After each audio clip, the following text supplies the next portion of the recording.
Drunk aunty की कहानी। कहानी शुरू करने से पहले ये 4 काम कर दो। पहला, चैनल को सब्सक्राइब कर दो और वहीं बाजू में घंटी है उसे दबा दो। दूसरा काम, अपने सभी दोस्तों के साथ शेयर कर दो मेरी ये स्टोरी। तीसरा काम, मुझे जल्दी से पेटीएम या फिर मेरे नंबर पे 187 का रिचार्ज कर दो, बीएसएनएल की सिम है। चौथा और आखिरी काम, स्टोरी पढ़ना हो तो फिर मेरी वेबसाइट पे जाओ और स्टोरी पढ़िए। दोस्तों, ये कहानी मुझे आकाश जी ने भेजी है। हेलो दोस्तों, मेरा नाम प्रेम है और मैं दिल्ली फरीदाबाद का रहने वाला हूँ। मेरी हाइट 5.6 इंच है। मैं आपको अपनी सच्ची कहानी शेयर करने जा रहा हूँ। यह कहानी उस टाइम की है जब मैं 12वीं क्लास में एग्ज़ाम दे रहा था। मेरा स्कूल मेरे घर से 30 मिनट की दूरी पर था और मुझे ऑटो पकड़कर जाना पड़ता था। एक दिन मैं जब सुबह एग्ज़ाम देने के लिए निकला तो ऑटो स्टैंड पर मुझे एक भी ऑटो नहीं मिला, क्योंकि उस दिन ऑटो वालों की हड़ताल थी। उस दिन कोई भी ऑटो नहीं चल रहा था और मैं लौट आया। ऐसे एक बीएमडब्ल्यू कार वहाँ से जा रही थी। जब कार का डोर ओपन हुआ तो मैंने देखा एक बहुत स्मार्ट आंटी वहाँ से निकली। मुझसे एड्रेस पूछने लगी तो मैंने उनको एड्रेस बता दिया और बोला, आंटी आज मेरा एग्ज़ाम है और कोई ऑटो भी नहीं मिल रहा है, क्या आप मुझे मेरे स्कूल पर ड्रॉप कर देंगी? तो उसने हाँ कहा और मैं उसकी कार में बैठ गया।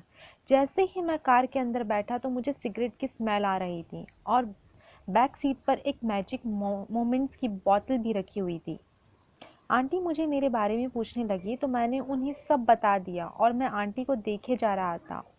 उनकी कमर 30 साल की लग रही थी और उन्होंने वाइट टी शर्ट और रेड कलर की लेगी पहनी हुई थी।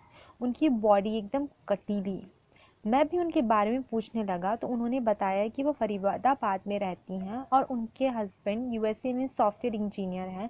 वह महीनों में एक बार ही आते हैं। यह सुनकर मैं आंटी के बारे में सोचने लगा।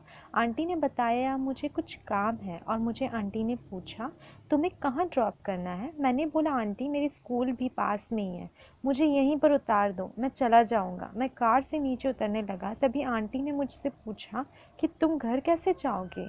ऑटो तो चल नहीं रहे। आंटी मुस्कुराते हुए बोली, एग्ज़ाम कब ख़त्म होगा? मैंने बोला 12 बजे।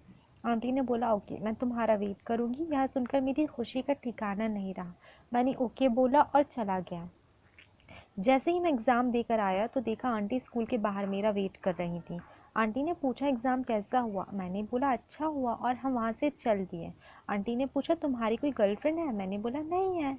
मैंने आंटी से पूछा, आप अकेले ही रहते हो, आपको डर नहीं लगता? तो उन्होंने बताया, ऐसा डरने वाली कोई बात ही नहीं है, क्योंकि मेरे साथ मेरे दादाजी रहते हैं, मेरा स्टैंड आने वाला था।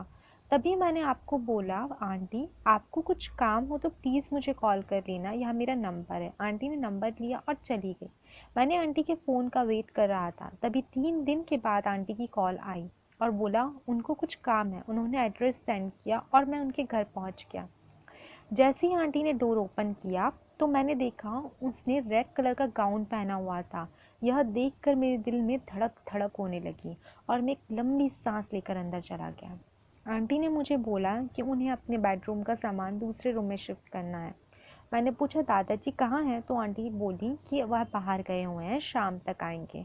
अब मैं और आंटी घर पर अकेले थे। अब हमारे सामान दूसरे रूम में शिफ्ट करना शुरू कर दिया।